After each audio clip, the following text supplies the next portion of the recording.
সামান্য একটা ভুলেই শর্ট ভিডিও ভাইরাল হয় না ইউটিউবে। তো এই যে একটা কথাই, এটা কিন্তু 99% লোকই কিন্তু জানে না যারা শর্ট ভিডিও নিয়ে কাজ করে। তো আজকে মূলত এই ভিডিওতে আপনাদেরকে ওই ভুলটাই একেবারে ক্লিয়ার করব, যেন ভবিষ্যতে আপনি এরকম কোনো ভুল আর না করেন এবং আপনি আপনার শর্ট ভিডিওগুলি ভাইরাল করতে পারেন। তো এখান থেকে আমি প্রথমে চলে আসলাম, ইউটিউব রয়েছে এখানে। এখানে চলে আসার পর এই যে একটা চ্যানেল দেখতে পাচ্ছেন, এখানে আমার সামনে এখন একটা 5 মিলিয়ন প্লাস এরকম সাবস্ক্রাইবার ওয়ালা একটা চ্যানেল আছে। এখানে কি ভিডিও দেওয়া হয়, বিভিন্ন রকমের আপনার টিউটোরিয়াল ভিডিও। তো আমি এখানে শর্টে ক্লিক করলাম। এই জায়গায় ক্লিক করার পরে এখান থেকে দেখতে পাচ্ছেন তার মানে শর্ট ভিউজ এখানে কিন্তু এভারেজ 20,000, অথচ তার চ্যানেলে 5 মিলিয়ন কিন্তু সাবস্ক্রাইবার, প্রায় 50 লক্ষেরও বেশি লোক এখানে আছে। অথচ তার ভিউজ হচ্ছে এখানে মাত্র 20,000, 30,000 এভারেজ, এর উপরে কিন্তু নেই। তো এটা গেল টিউটোরিয়াল ভিডিও, এবং আপনার ভুলটা কোথায় এটা আপনি এখনই দেখে নিতে পারবেন।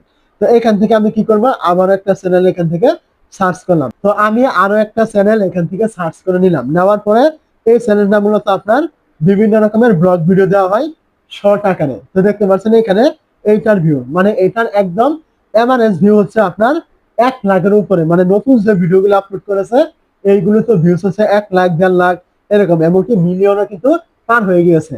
তো এখন আপনি এই দুইটা চ্যানেল থেকে এইটাই শিখলেন যে সব শর্ট ভিডিও কিন্তু আপনার ভাইরাল হবে না। কিছু কিছু শর্ট ভিডিও আছে, মানে কিছু কিছু ক্যাটাগরির শর্ট ভিডিও আছে, ওই ভিডিওগুলি কোনোদিন ভাইরাল হবে না। যেমন রয়েছে এই যে আমি ইউটিউব টিপসের ভিডিও দিই, এই ভিডিওগুলো যদি আমি শর্ট আকারে দিই জীবনেও কিন্তু এই ভিডিওগুলি ভাইরাল হবে না, কারণ এগুলোর অডিয়েন্স কম। এছাড়া যদি আমি কোনো টিউটোরিয়াল ভিডিও দিই এই ভিডিওগুলি কিন্তু আমার ভাইরাল হবে না, এখানেও কিন্তু আমার অডিয়েন্স কম।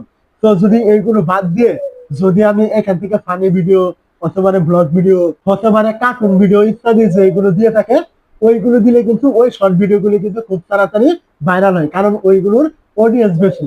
এখন আপনাকে শর্ট ভিডিও ভাইরাল করতে হলে অবশ্যই আপনার যে ক্যাটাগরির ভিতরে অডিয়েন্স বেশি আছে ওইখানে গিয়ে কিন্তু আপনাকে কাজ করতে হবে। যদি আপনি আমার মতো এরকম টিউটোরিয়াল ভিডিও দেন বা ইউটিউব টিপস বা বিভিন্ন রকমের টিউটোরিয়াল ভিডিও হয়ে থাকে পেড ক্যাটাগরি, ওইসব ভিডিও কিন্তু আপনার কখনোই ভাইরাল হবে না, আপনি যত পরিমাণ ভিডিও আপলোড করেন না কেন।